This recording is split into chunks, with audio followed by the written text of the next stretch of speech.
திரு G K. Nagaraj, அப்படி ஒரே கருத்துல அதிமுக பாஜக நிற்குமா?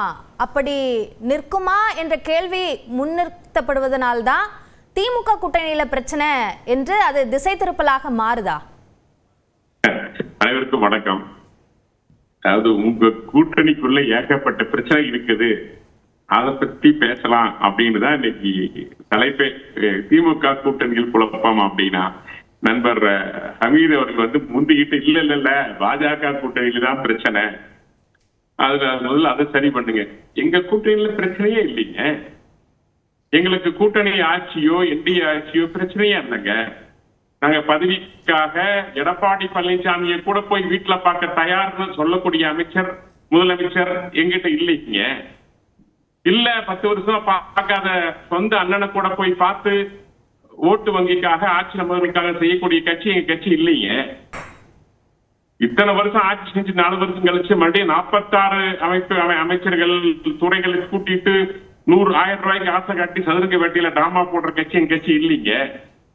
மக்களுக்கான கட்சி பாரதிய ஜனதா கட்சி. நாங்க எது பேசினாலும் அது கூட்டணி அரசாக இருந்தாலும் சரி அல்லது தனித்தனியாக ஆட்சி அமைத்தாலும் சரி, பாஜக ஒருபோதும் ஆட்சி பீடத்தில் மட்டும் ஆசைப்பட்டு அமராது.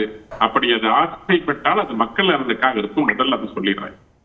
அதனால அதெல்லாம் எங்க தேசிய தலைவர் அமித்ஷா அவர்களும் மரியாதைக்குரிய அறிவித்தல் எடப்பாடி அவர்களும் எலெக்ஷன் வர்றப்போ உட்கார்ந்து பேசி முடிவு பண்ணுவாங்க. அந்த சமயத்துல தீய சக்தி திமுக வீழ்த்துவதற்கு எது வியூகம் தேவையோ அந்த வியூகத்தை நாங்க கடைபிடிச்சுக்கோ. அதை பத்தி நீங்க கவலையே படாதீங்க. முதல்ல உங்களுடைய கூட்டணியில் இருக்கிற திருமாவளவன் அவர்கள் கேட்கிறாங்க, 5 ஓட்டு திமுக விழுந்தா 1 ஓட்டு எங்களுது அப்படின்னு சொல்றாரு. ஒன்று. ரெண்டாவது, ஆட்சியில் கூட்டணியில் பங்கு, ஆட்சி அதிகாரத்தில் பங்குங்கிறதே கட்சியோட கொள்கை. சமூக நீதி சமத்துவம் பேசுற நீங்க தாழ்த்தப்பட்ட மக்களுக்காக கட்சி நடத்தி கொண்டிருக்கிற திருமாவளவர்களுக்கு ஒரு துணை முதல்வர் பதவியை தர தயாரா அப்படின்னு முதல்ல சொல்லுங்க. உங்க குடும்பத்தை தவிர்த்து, அதுவும் திமுக குடும்பத்தை தவிர்த்து, அதுவும் கருணாநிதி அவர்கள் குடும்பத்தை தவிர்த்து வேற யாருக்குமே ஆட்சி அதிகாரத்தை பங்கு தராத, ஏன் முக்கியமான பொறுப்பில் கூட பங்கு தராத நீங்கள் விசிக கட்சிக்கு நீங்கள் ஆட்சி அதிகாரத்தில் பங்கு தயாரா அப்படின்னு திரு ஜி.கே. நாகராஜ், நீங்க வைக்கிற இந்த கோரிக்கை, திருமாவளவன் வைக்கக்கூடிய இந்த கோரிக்கை இப்போது இருக்க கால சூழல்ல நிறைவேறுவதற்கு வாய்ப்பில்லை என்பதை அவரே ஒத்துக்கொள்கிறார்.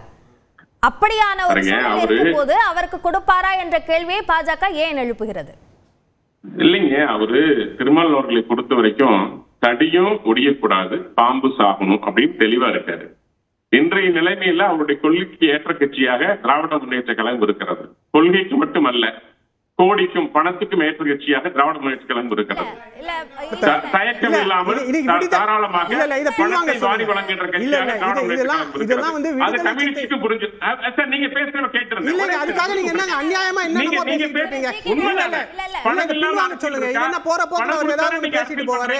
அவ்வளவு பெரிய தலைவர் தமிழ்நாட்டுல அவரை கொச்சைப்படுத்திட்டு இருக்காரு. அவருடைய பிரதிநிதியே இல்ல. ஒரு ஆதாரம் இல்லாம என்ன பேசுறீங்க? இவங்கள மாதிரி 4 கோடி ரூபாய் மாட்டிக்கிச்சா? 4 கோடி ரூபாய் தாம்பரம் ரயில்ல மாட்டிக்கிச்சா? இவங்க தான் பணத்தை வச்சு அரசியல் பண்ணிட்டு இருக்கக்கூடியவர்கள். இல்லைங்க, இதெல்லாம் அநியாயமா இருக்கு. ஒரு தலைவரை பத்தி, மூத்த தலைவரை பத்தி பணத்துக்காக இருக்காருன்றது எவ்வளவு கொச்சை. இவர்களுடைய மனநிலை பாருங்க எப்படி இருக்கு. இவர்கள் விடுதலை சிறுத்தைகளுக்காக நீலி கண்ணீர் வடித்துக் கொண்டிருக்கிறார்கள்.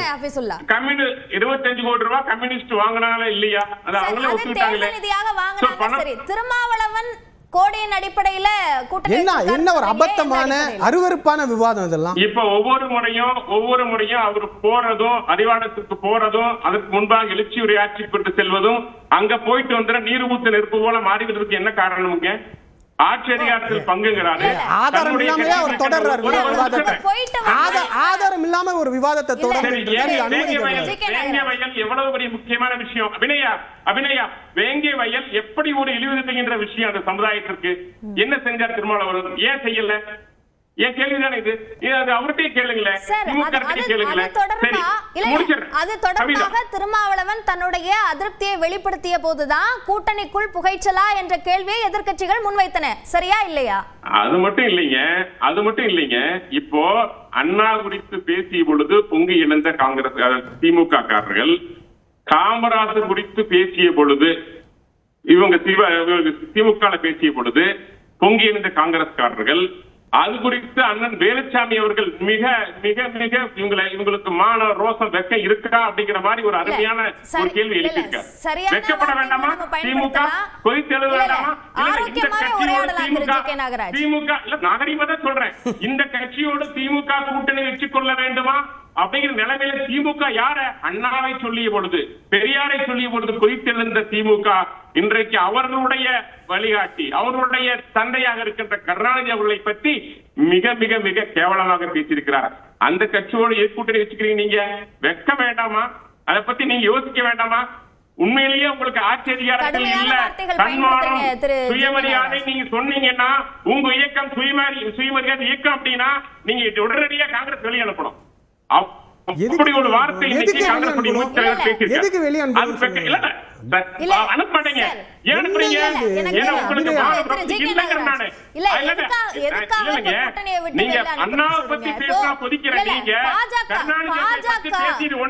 அதிமுக தலைவர்கள் பற்றி விமர்சித்த போது கூட்டணி பிரிந்து மீண்டும் கூட்டணி வைத்தீர்களே. ஒரே நிமிஷம் அண்ணன் வேலுச்சாமி அவர்கள் என்ன பேசினாரு? வேலுச்சாமி யாருங்க? செல்வ பெருந்தகை விட பெரியவரா? செல்வ பெருந்தகை விட இல்ல, வேலுச்சாமி யாரு? வேலுச்சாமி யாருன்னு ஃபர்ஸ்ட் அந்த டெசிக்னேஷன் சொல்லுங்க. திமுக என்ன பதில் கொடுத்திருக்கிறது? இவங்க அண்ணாவை பத்தி பேசிட்டாங்க, அண்ணா பேசுனத பேசணும், பெரியார் தெரிஞ்சது சொல்லணும். அதுக்கு கொதிச்சு எடுத்தவங்க இவங்களுடைய சொந்த கட்சியினுடைய கட்சி உருவாக்கிய ஒரு தலைவர் அவரை பற்றி காங்கிரஸ் பேசுகின்ற பொழுது வேடிக்கை பார்த்துட்டு இருக்கலாமா? அந்த கட்சி கூட்டணியில் வச்சிருக்கலாமா? அண்ணாமலை சொன்னாரு, எடப்பாடி பழனிசாமின்ற தற்கூரின்ற ஒரு வார்த்தையை பயன்படுத்தினாரு. இன்னைக்கு அவங்களோட கூட்டு சேர்ந்துட்டு இருக்கீங்களே, இத கேளுங்க. காமராஜர் ஆட்சி அபிநயா இல்ல பேச விடுங்க. நீங்க உள்வாங்கவே மாட்டேங்கிறீங்களே, தொடர்ந்து நீங்க போய் பேசிட்டே போனா என்ன பேச விடாம நான் சொல்ற அந்த கருத்தை வெளிய வாங்குறதுக்கு அப்புறம் நீங்க கேளுங்க. இல்ல நீங்க பேசிட்டே இருக்கீங்க சார், அதுல எனக்கு ஒரு மாற்று கருத்து அல்லது வேற கேள்வி வரும்போது அதை நான் கேட்க தானே செய்வேன். இல்ல கரெக்ட்டுங்க, நான் ஒரே ஒரு கேள்வி நான் கேட்கிறேன். இன்னைக்கு காமராஜர் குறித்து பேசிய பேச்சுக்கு காங்கிரஸ் எப்படி ரியாக்ட் பண்றாங்க, ரியாக்ட் பண்ணிருக்கிறாங்க? இது கட்சி ஆட்சி பதவி அதிகாரத்துக்காக எல்லாம் விட்டுருவாங்களா? இல்ல கருணாநிதி குறித்து பேசிய அவர்கள் பேசிய பேச்சு, திருச்சி வேலுச்சாமி அவர்கள் பேசிய பேச்சை திமுக ஜீரணித்துக் கொள்ளுமா? நான் கேட்கிறேன். அப்ப இவங்களுக்கு சுயமரியாதை இல்லையா? அப்ப சுயமரியாதைங்கிறது தமிழ்நாட்டுக்கு மட்டும்தான் பொருந்துமா? ஓட்டுக்கு மட்டும்தான் பொருந்துமா? பணம் வந்தா பணத்துக்கு மட்டும்தான் பொருந்துமா? மக்கள் பணத்தை பேசிட்டு இருக்காரு. மீண்டும் சுயநலம் சுயமரியாதை சொல்றீங்க, எங்க போச்சுக்கு சுயமரியாதை? உங்க தலைவரை பத்தி மிக கேவலமா விமர்சனம் செய்திருக்கிற காங்கிரஸ் தலைவருக்கு நீங்க என்ன பதில் சொல்ல போறீங்க? சொல்லுங்க முதல்ல பதிலாக. எங்க கூட்டணி ஆட்சி பத்தி கேட்கிறேன், நீங்க உங்களை கேட்கிறேன். உங்கள் தலைவர் குறித்து பேசியிருக்காரு, தலைமாட்டில் ஒண்ணு கால் மாட்டில் ஒண்ணு, என்ன பதில் சொல்ல போறீங்க நீங்க? சரி, திரு அலீம் அல் புகாரி. இல்ல அவரு அப்புறம் நான் எங்க தலைவர் மீது சுருக்கமா சொல்லிட்டு பேசணும். இங்க திராவிட முன்னேற்ற கழகத்துடைய அதிகாரப்பூர்வ செய்தி தொடர்பாளர்களும் கட்சியுடைய தலைவரும் ஒரு நிலைப்பாட்டை இந்த பிரச்சனையில் எடுத்து வைத்திருக்கின்றோம். அதே மாதிரி காங்கிரசுடைய நான் பேசுறேன்,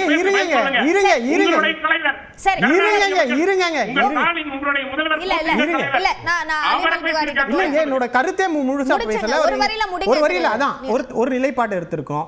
காங்கிரஸ் தலைமை, காங்கிரஸ் செய்தி தொடர்பாளர்கள் ஒரு நிலைப்பாட்டை எடுத்திருக்காங்க. அதை கடந்து யார் யாரோ பேசுற கருத்துக்கெல்லாம் ரியாக்ட் பண்ணி இதுக்கு நீங்க என்ன சொல்றீங்கன்னா, எங்களுடைய தலைவரை பத்தி அவதூறா பேசின யாரையும் நாங்க ஏற்றுக்கொள்ள மாட்டோம். அது காங்கிரஸ் உடைய அதிகாரப்பூர்வ கருத்தா இருந்துச்சுன்னா அதை எப்படி ஹேண்டில் பண்ணணும்னு எங்களுக்கு தெரியும். ஆனா அது காங்கிரஸ் உடைய அதிகாரப்பூர்வ கருத்து கிடையாது.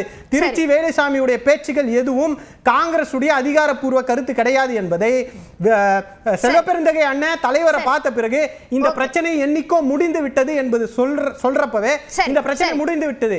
அபிஷியல் ஸ்டேட்மெண்டா யாரும் இந்த தலைவரை பத்தி பேசலாம்.